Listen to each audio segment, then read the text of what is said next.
सर्वधर्म समन्वय। अपने को धार्मिक कहने वाले व्यक्तियों को हम 3 श्रेणियों में विभाजित कर सकते हैं। पहला अन्वयी, दूसरा प्रत्ययी और तीसरा समन्वयी। अन्वय का अर्थ पीछे जाना, प्रत्यय का अर्थ विरुद्ध जाना और समन्वय का अर्थ भली प्रकार से पीछे जाना है। अन्वयी उन व्यक्तियों को कहते हैं जो बुद्धि बेचकर किसी बात का अंधानुकरण करते हैं। अमुक बात प्रचलित है, बस इसीलिए उन्हें स्वीकार है। इतने लोग इसे मानते हैं, फिर यह गलत कैसे हो सकती है? बस इतना ही तर्क उनके लिए काफी है। किसी प्रख्यात व्यक्ति या मोटी पुस्तक ने उस बात का समर्थन कर दिया, बस ये बात भी संतोष के लिए पर्याप्त है। जो चीज जैसी उनके सामने है, उसी को वे सर्वश्रेष्ठ समझ लेते हैं। इतना कष्ट कौन करे जो ये सोचे कि ये बात देश काल के अनुरूप है या नहीं, इससे हमें लाभ होगा या हानि। अज्ञानी भेड़ों का ये स्वभाव है कि एक भेड़ का मुंह जिधर को उठ जाए और वो जिधर भी चल पड़े, उधर ही झुंड की अन्य भेड़ें भी चल देंगी। उन्हें ये सोच विचार करने की जरूरत प्रतीत नहीं होती कि हम कहाँ जा रही हैं और क्या परिणाम उठाएंगी। अधिकांश धार्मिक ऐसे ही अन्वयी होते हैं। वे निकटतम परंपरा से चिपट जाते हैं और आत्मिक निर्बलता के कारण अपने आसपास के लोगों के विचार भार से इतने दब जाते हैं कि स्वतंत्र रूप से उसके हानि लाभों पर विचार करते हुए उन्हें डर, झिझक और कष्ट प्रतीत होता है। अनेक मनुष्य ऐसे ही संकुचित दायरों में बंधे हुए हैं और कष्टकर प्रथाओं के अनुयायी बड़े बड़े पढ़े लिखे लोग भी मिल सकते हैं, जो सब दृष्टियों से त्याज्य और समाज की वर्तमान अवस्था के बिल्कुल प्रतिकूल है।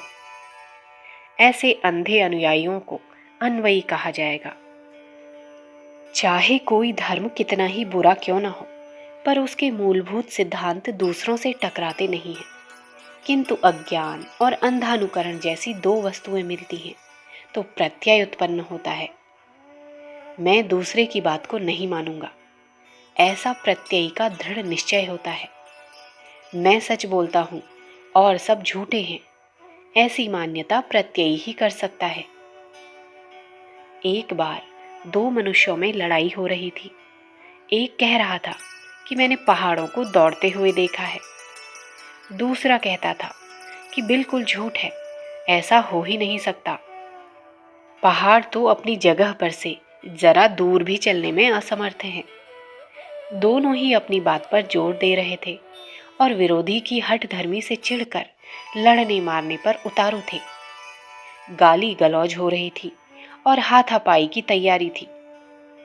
इतने में एक विचारवान सज्जन उधर से निकले और लड़ाई का कारण पूछा।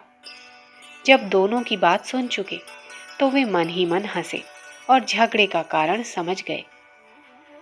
उन सज्जन ने पहाड़ दौड़ने की बात का आग्रह करने वाले से पूछा कि भाई, जब तुमने पहाड़ दौड़ते देखे थे तो रेलगाड़ी में तो नहीं बैठे थे? उसने उत्तर दिया, हाँ जी, रेलगाड़ी में यात्रा करते समय ही पर्वतों की घुड़दौड़ मुझे दिखाई दी थी। तब उन सज्जन ने समझाया कि मित्र, रेल के दौड़ने से पर्वत के चलने का भ्रम होता है।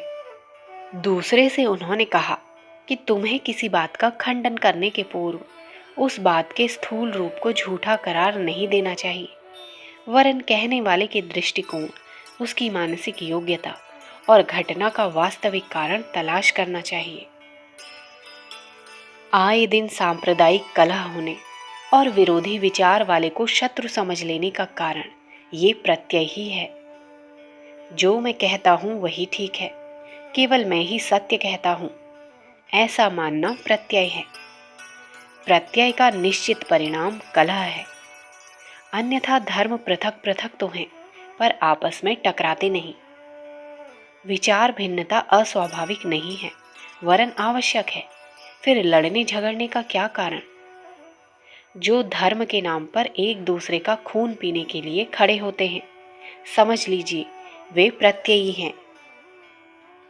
इन दोनों तामसी राजसी अवस्थाओं से ऊपर सत है। सतोगुण के साथ जब धर्म तत्व का सम्मिश्रण होता है तो मनुष्य समन्वयी बन जाता है। भली प्रकार पीछे चलने वाला वो है जो किसी वस्तु का वास्तविक स्वरूप देखता है, उसके गुण दोषों को पहचानता है और उपयोगी पदार्थ को ग्रहण करता है। राजहंस ना तो पानी से द्वेष करते हैं और न दूध से राग। उन्हें चाहे पानी में दूध मिला हुआ दिया जाए या दूध में पानी, वे ना तो झुंझलाते हैं और ना किसी को दोष देते हैं, वरन अपने काम के योग्य सारी वस्तु निकाल लेते हैं।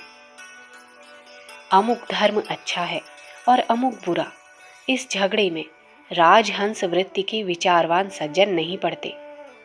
वे अपने काम के योग्य वस्तु ग्रहण कर लेते हैं और अनुपयोगी वस्तु की उपेक्षा कर देते हैं। सभी धर्म सत्य की ओर हमें अग्रसर करते हैं, किंतु मनुष्यकृत होने के कारण वे सभी अपूर्ण हैं।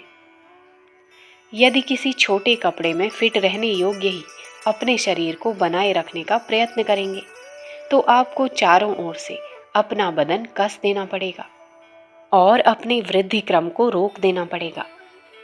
वस्त्र के मोह पर शरीर की वृद्धि का बलिदान करना पड़ेगा। धर्मशास्त्र आपसे निवेदन करता है कि ऐसा मत कीजिए, आप शरीर को बढ़ने दीजिए और जो कपड़ा छोटा प्रतीत होता है उसे बदल लीजिए।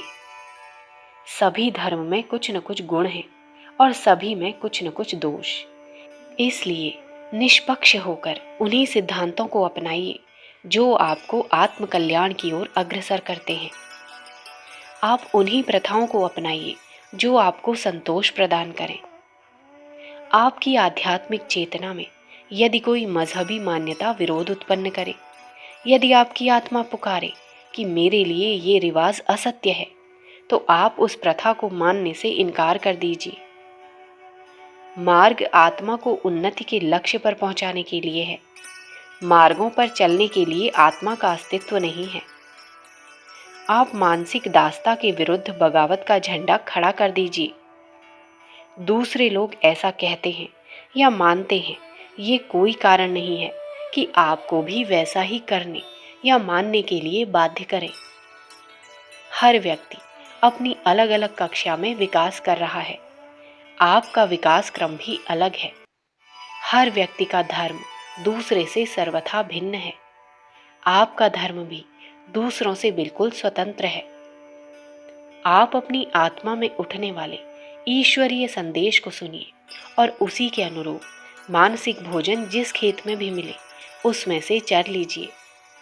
सब धर्मों का सार ग्रहण कीजिए, समन्वयी बनिए, धर्मों से बल प्राप्त कीजिए, पर उन्हें भूल कर भी आत्मा का हनन करने वाला मत बनने दीजिए। अखंड ज्योति, फरवरी सन 1943, पृष्ठ संख्या 7-8। हमारे YouTube चैनल विचार क्रांति दूत अखंड ज्योति पत्रिका को सब्सक्राइब करें एवं अगली वीडियोस प्राप्त करने के लिए बेल आइकन दबाएं। धन्यवाद।